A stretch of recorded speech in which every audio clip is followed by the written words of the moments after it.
Bonjour à tous, bienvenue sur Histoire de tous les jours. Avant de plonger dans cette nouvelle histoire pleine d'émotions, de secrets et de rebondissements, je vous invite chaleureusement à vous abonner à notre chaîne YouTube Histoire de tous les jours. Activez la cloche pour ne rater aucune de nos récits poignants qui parlent de la vie, de la famille et des épreuves qui nous façonnent. Merci de faire partie de notre communauté, et maintenant, installez-vous confortablement, car cette histoire va vous toucher en plein cœur. Je m'appelle Claire, j'ai 38 ans, et si vous m'aviez dit il y a quelques mois que ma vie allait basculer à cause d'une dispute avec ma sœur, je ne vous aurais pas cru. Pourtant, c'est exactement ce qui s'est passé. Aujourd'hui, je ressens encore le poids de cette histoire, comme une cicatrice qui ne guérit jamais tout à fait. Mais laissez-moi vous raconter depuis le début, avec tous les détails, comme si j'ouvrais mon journal intime pour vous. Cette histoire, c'est celle d'une famille déchirée, de secrets enfouis, et d'une vérité qui, une fois révélée, a tout changé. Je suis comptable indépendante, un métier que j'ai choisi après des années de sacrifice. J'ai toujours été celle qui planifie, qui organise, qui fait les choses correctement. Pas parce que j'aime ça, mais parce que quelqu'un devait le faire. Dans ma famille, ce quelqu'un, c'est moi. Ma mère, Marianne, est une femme douce, presque fragile, qui a du mal à dire non. Depuis la mort de mon père il y a 10 ans, elle s'est appuyée sur moi pour tenir les rênes, même si elle ne l'admettra jamais. Et puis, il y a ma sœur cadette, Sophie, 32 ans, l'étoile brillante de la famille. Sophie, c'est le genre de personne qui entre dans une pièce et capte tous les regards. Charismatique, belle, avec un rire qui vous enveloppe comme une promesse. Mais derrière ce sourire, il y a une impulsivité, une soif d'attention qui m'a toujours mise mal à l'aise. Sophie et moi, on n'a jamais été proches. Pas vraiment. Quand nous étions enfants, elle était la princesse, celle qui obtenait tout ce qu'elle voulait avec un battement de cils. Moi, j'étais l'aînée sérieuse, celle qui faisait ses devoirs, qui aidait à la maison, qui ne faisait pas de vagues. Je me souviens d'un Noël, j'avais 12 ans, elle en avait 6. J'avais passé des semaines à économiser pour offrir à ma mère un petit bracelet en argent. Sophie, elle, avait dessiné un cœur sur une carte, et c'est elle que ma mère a serré dans ses bras en pleurant de joie. Ce jour-là, j'ai compris que Sophie avait un don, celui de briller sans effort.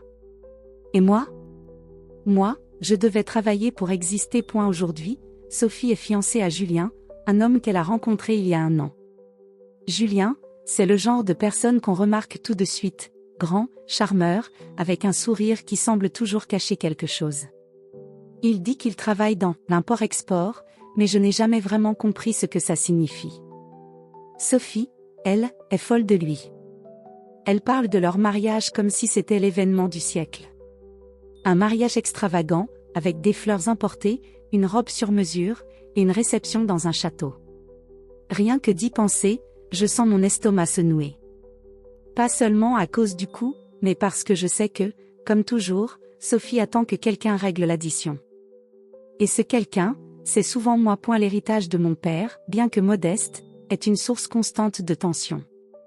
Il nous a laissé une petite maison à la campagne et un compte bancaire qui, à l'époque, semblait suffisant pour nous mettre à l'abri. Mais Sophie a toujours vu cet argent comme un dû, une sorte de fonds illimité pour ses rêves. Moi, j'ai voulu le préserver, pour ma mère, pour l'avenir. Cette différence d'approche a creusé un fossé entre nous. Sophie m'accuse d'être égoïste, de vouloir contrôler l'argent. Elle dit que je suis jalouse de sa liberté, de sa beauté, de son bonheur. Et parfois, dans mes moments les plus sombres, je me demande si elle n'a pas un peu raison. Tout a basculé il y a 3 semaines, lors d'une visite chez ma mère. C'était un dimanche après-midi, l'air sentait l'automne, et Marianne avait préparé un rôti, comme elle le fait toujours quand elle veut réunir la famille. Sophie était là, rayonnante dans une robe rouge qui semblait crier « Regardez-moi ». Julien l'accompagnait, impeccable dans un costume gris, son sourire toujours un peu trop parfait. Pendant le dîner, Sophie n'a parlé que de son mariage, le lieu, les invités, la musique.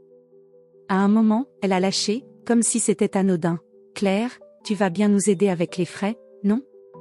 Après tout, tu es la grande sœur, et tu as toujours été si responsable. » Sa voix était douce, mais il y avait une pointe de défi dans son regard. J'ai senti un froid me parcourir. Marianne a baissé les yeux, triturant sa serviette. Julien, lui, a souri en disant « Ce serait tellement dommage de priver Sophie de son rêve, tu ne trouves pas ?» J'ai répondu calmement, même si mon cœur battait à tout rompre « Sophie, tu sais que je ne peux pas financer un mariage entier. C'est une question de principe. Vous devriez planifier quelque chose de plus raisonnable. » Le silence qui a suivi était assourdissant. Sophie a plissé les yeux, et pour la première fois, j'ai vu quelque chose de sombre dans son expression. Elle s'est levée, a pris son sac et m'a fait signe de la suivre dans la cuisine. Une fois seule, elle a fermé la porte et s'est tournée vers moi, le visage dur. « Claire, tu vas payer pour ce mariage. Tu crois que je ne sais pas ce que tu as fait ?» J'ai froncé les sourcils, déconcertée. « De quoi tu parles, Sophie ?» Elle a ricané, un son qui m'a fait frissonner. « Tu sais très bien. Ce petit secret que tu caches depuis des années. Si tu ne veux pas que maman ou Julien l'apprennent, tu ferais mieux de sortir ton chéquier. » Mon sang s'est glacé. Un secret ?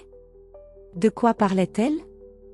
J'ai fouillé ma mémoire, cherchant désespérément ce qu'elle pouvait savoir.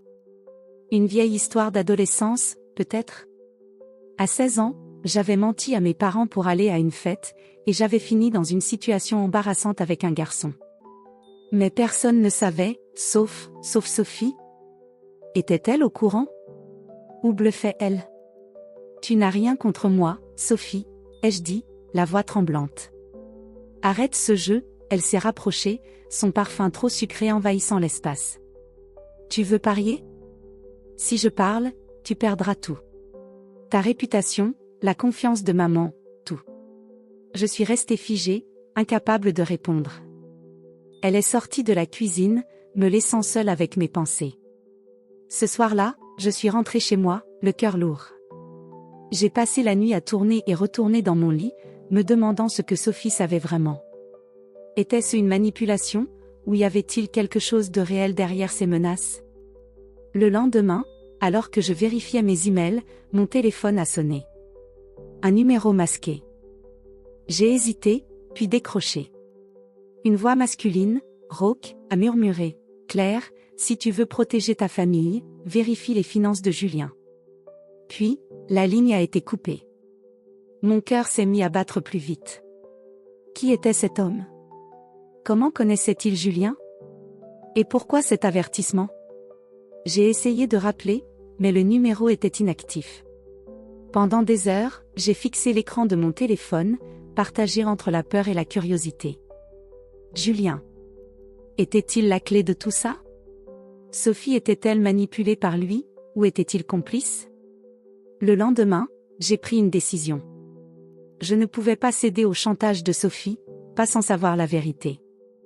J'ai appelé Paul, un vieil ami de mon père, notaire à la retraite, qui avait toujours été une figure rassurante dans ma vie.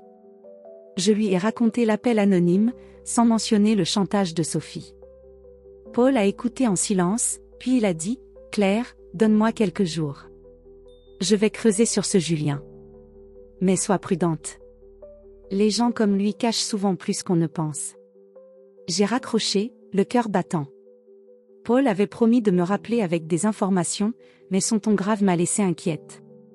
Et si Julien était plus dangereux que je ne l'imaginais ? Et si le secret de Sophie n'était qu'un leurre pour me manipuler ? Je ne pouvais pas rester passive. J'ai pris mon carnet, celui où je note tout, et j'ai commencé à écrire ce que je savais, les dettes de Sophie, le comportement étrange de Julien, l'appel anonyme. Chaque mot semblait faire monter la tension dans ma poitrine. Ce soir-là, en regardant la photo de mon père sur ma table de nuit, j'ai murmuré « Papa, qu'est-ce que je dois faire ?»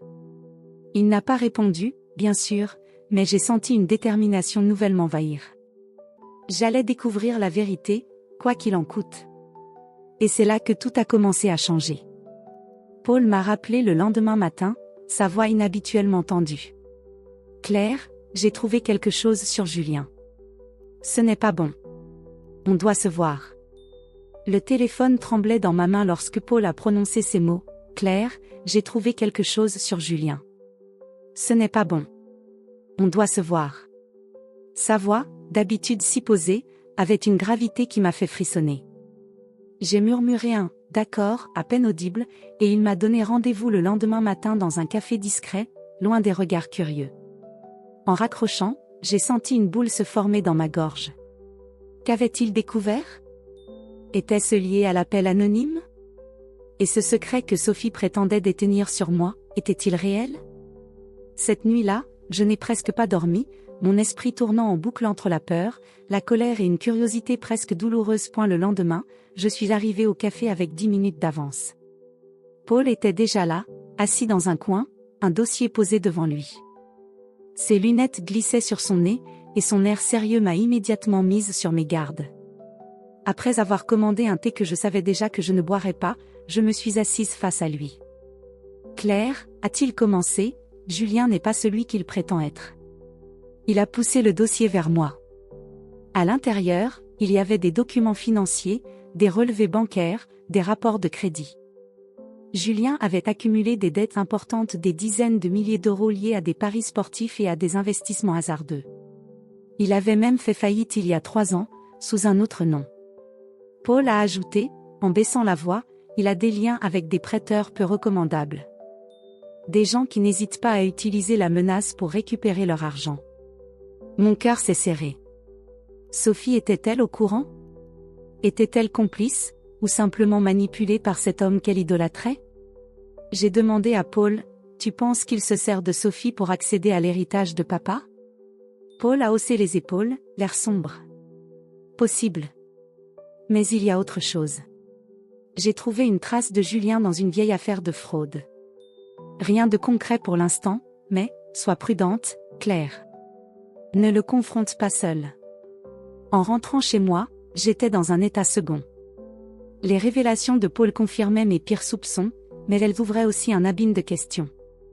Si Julien était un escroc, pourquoi Sophie insistait-elle pour que je paie son mariage? Était-ce son idée, ou celle de Julien?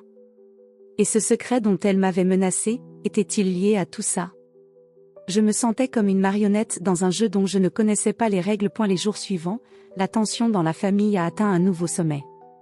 Sophie a commencé à répandre des rumeurs, disant à nos cousins et à nos tantes que j'étais jalouse de son bonheur, que je refusais de l'aider par pure mesquinerie.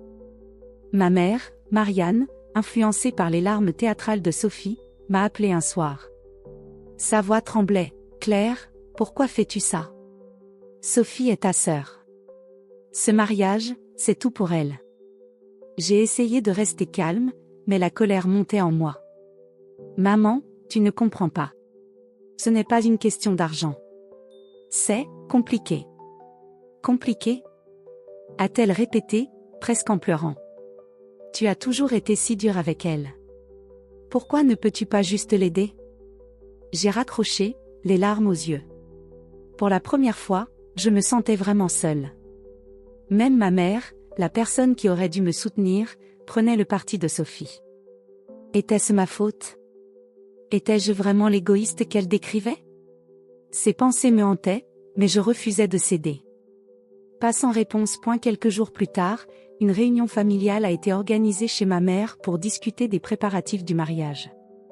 J'y suis allée à contre-cœur, sachant que ce serait une épreuve.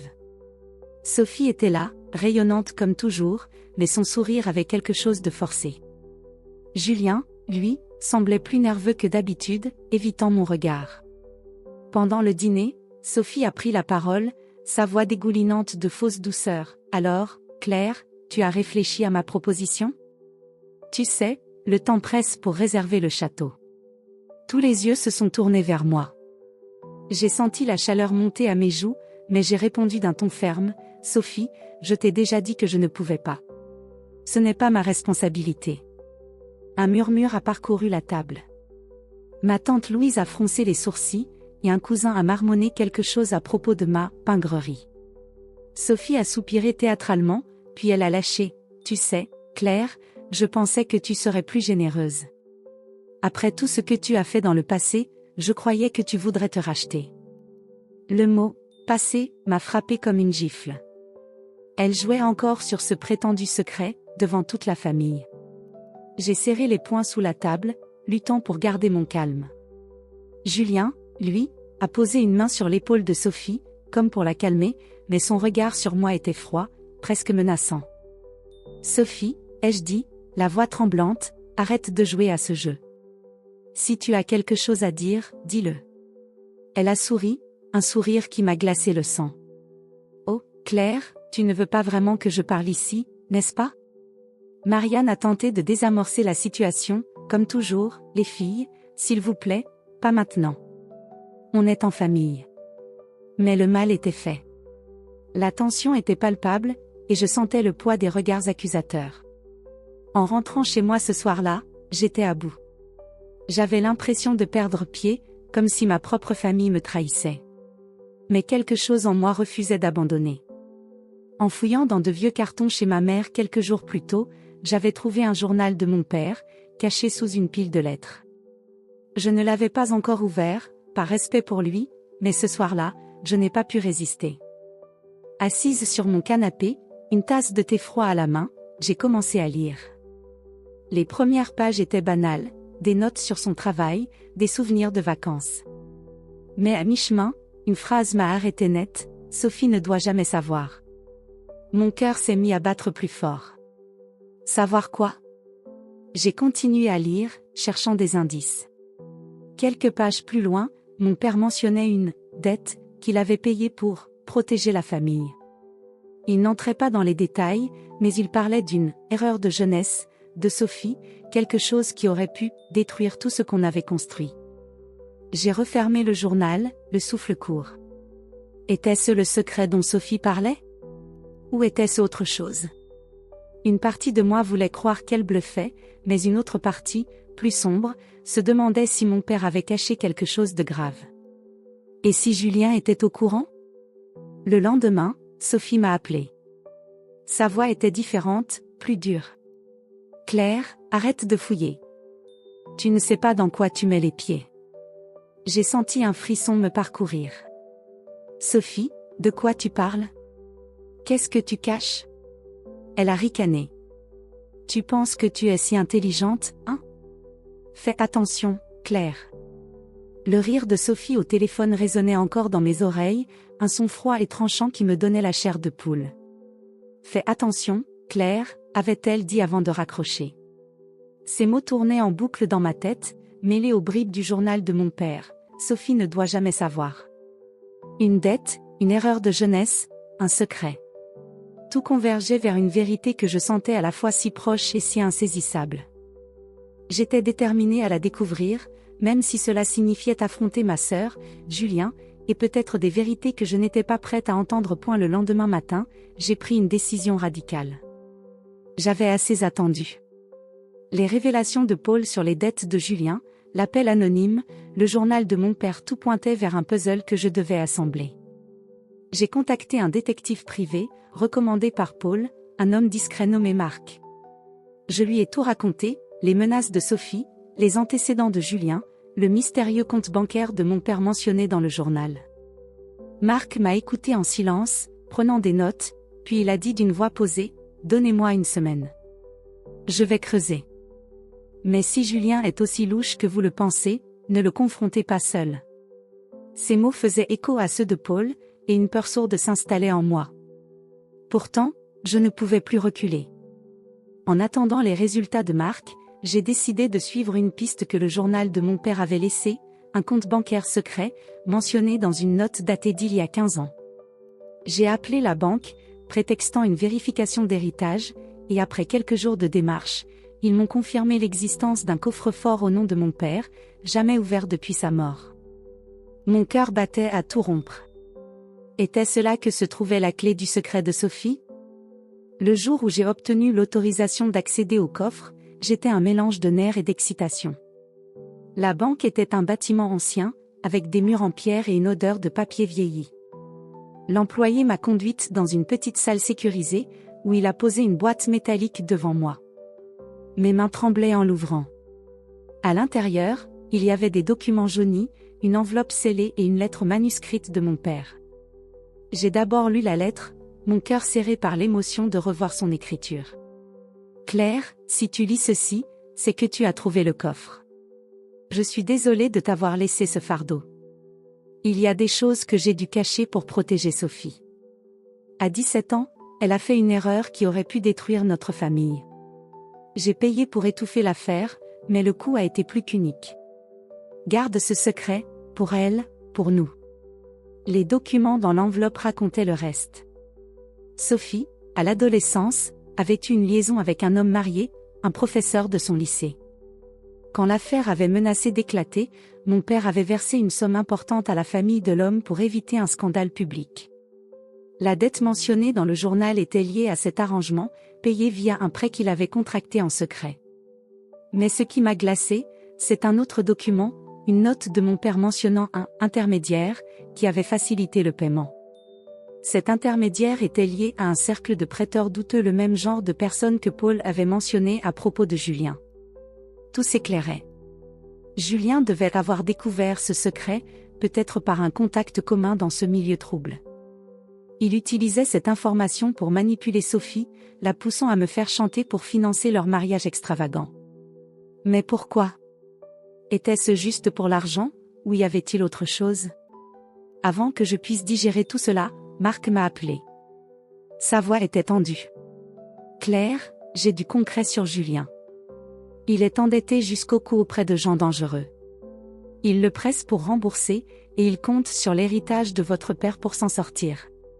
Sophie est peut-être au courant, mais je ne pense pas qu'elle comprenne l'ampleur de la situation. Il m'a envoyé un rapport détaillé, relevé bancaire, message intercepté, même une photo de Julien rencontrant un homme à l'air menaçant dans un parking. Tout confirmait que Julien était désespéré, et Sophie, qu'elle le sache ou non, était son pion. Le point culminant est arrivé lors d'une grande réunion familiale organisée chez ma mère pour finaliser les préparatifs du mariage. Sophie avait insisté pour que tout le monde soit la tante, cousin, amis proches. Je savais que c'était ma dernière chance de révéler la vérité. J'ai apporté le dossier de Marc et les documents du coffre, cachés dans mon sac. Mon cœur battait si fort que j'avais l'impression qu'il allait exploser. Le dîner a commencé dans une ambiance tendue. Sophie, vêtue d'une robe élégante, jouait la fiancée parfaite, tandis que Julien charmait tout le monde avec son sourire calculateur. Mais je voyais les fissures, ses regards nerveux, la façon dont il serrait son verre un peu trop fort. À un moment, Sophie a levé son verre pour porter un toast, à notre mariage, et à ceux qui nous soutiennent, ou qui finiront par le faire. Son regard s'est posé sur moi, plein de défis. C'était maintenant ou jamais. Je me suis levée, les jambes tremblantes, et j'ai pris la parole, ma voix plus ferme que je ne l'espérais. Sophie, Julien, il faut qu'on parle. Pas de ce mariage, mais de la vérité. Un silence glacial s'est abattu sur la table. J'ai sorti le dossier et les documents du coffre, les posant devant moi comme une armure. J'ai commencé par Julien, ses dettes, sa faillite, ses liens avec des prêteurs dangereux. J'ai montré les preuves, une à une, sous les regards choqués de la famille. Puis, j'ai abordé le secret de Sophie. Ma voix tremblait, mais je ne pouvais plus m'arrêter. Sophie, je sais ce qui s'est passé il y a 15 ans. L'erreur que papa a couverte pour toi. Julien le sait aussi, n'est-ce pas? Il t'utilise pour me manipuler. Sophie s'est levée d'un bond, le visage rouge de colère. Tu mens. Tu inventes tout ça pour me détruire. Julien a tenté de l'apaiser, mais il bégayait, ses excuses sonnaient creux. Claire, tu te trompes? Ce n'est pas ce que tu crois. Mais les documents parlaient d'eux-mêmes. Ma mère, Marianne, était en larmes, secouant la tête comme si elle refusait d'y croire. Puis, elle a murmuré. Claire, comment as-tu su? J'avais promis à ton père de ne jamais en parler. C'était l'aveu que j'attendais. Marianne savait pour le scandale de Sophie, mais elle avait choisi de le cacher, pensant protéger sa fille. Sophie, elle, s'est effondrée sur sa chaise, les larmes coulant sur son visage. Dans un élan de rage, elle s'est jetée sur moi, criant « Tu as tout gâché ». Julien, voyant son plan s'écrouler, s'est levé brusquement. « Vous allez tous le regretter », a-t-il lâché avant de quitter la pièce, laissant un silence lourd derrière lui. La résolution a été lente et douloureuse. Après la réunion, Sophie m'a évité pendant des jours. Puis, un soir, elle est venue chez moi. Elle était différente, sans maquillage, les yeux rougis. Elle a murmuré « Je ne savais pas tout. Julien, il m'a dit que c'était juste un prêt, qu'on rembourserait après le mariage. Mais je savais pour le secret de papa, et je l'ai utilisé contre toi. Je suis désolée, Claire. Sa voix était sincère, mais les blessures étaient profondes. Je lui ai répondu, calmement, Sophie, le respect, ça se gagne, pas ça s'achète. Tu as laissé Julien te manipuler, et tu m'as fait du mal. Je peux pardonner, mais pas oublier. Pas encore. Marianne, de son côté, a pris une décision difficile, vendre la maison de campagne de mon père pour rembourser une partie des dettes de Julien et éviter des représailles. Elle m'a dit, les larmes aux yeux, je voulais protéger Sophie, mais j'ai oublié de te protéger, toi. Pardonne-moi, Claire. Ces mots m'ont touchée, mais ils ne pouvaient pas effacer des années de silence. J'ai décidé de prendre mes distances avec la famille, au moins pour un temps. Sophie a annulé le mariage et a commencé à voir une thérapeute, un premier pas vers une reconstruction. Julien, lui, a disparu, probablement pour échapper à ses créanciers. Le dénouement est arrivé doucement, comme un rayon de soleil après une tempête. J'ai passé beaucoup de temps à réfléchir à ce qui s'était passé. Pendant des années, j'avais été la sauveuse de la famille, celle qui réparait, qui arrangeait, qui sacrifiait ses propres désirs. Mais cette épreuve m'a appris une leçon essentielle, l'amour ne signifie pas tout accepter. J'ai commencé à poser des limites, à me choisir, moi, pour la première fois. Un matin, je me suis promenée dans un parc près de chez moi. L'air était frais, les feuilles d'automne craquaient sous mes pas. Pour la première fois depuis longtemps, je me sentais légère. Pas entièrement guérie, mais libre. J'ai murmuré à moi-même, le bonheur ne s'achète pas, mais il se construit, un pas à la fois. Cette histoire, c'est la mienne, mais peut-être qu'elle résonne avec la vôtre. Les familles sont compliquées, pleines de secrets, de blessures, mais aussi d'espoir. Aujourd'hui, je regarde l'avenir avec une nouvelle force, prête à écrire un nouveau chapitre. Merci d'avoir suivi cette histoire jusqu'au bout. Si ce récit vous a touché, si les émotions de Claire, Sophie et Marianne vous ont parlé, rejoignez notre communauté sur Histoire de tous les jours. Abonnez-vous à notre chaîne YouTube, activez la cloche et partagez vos propres histoires dans les commentaires. Vos expériences, vos réactions, c'est ce qui fait vivre notre chaîne. À très bientôt pour une nouvelle histoire pleine de cœur et de vérité.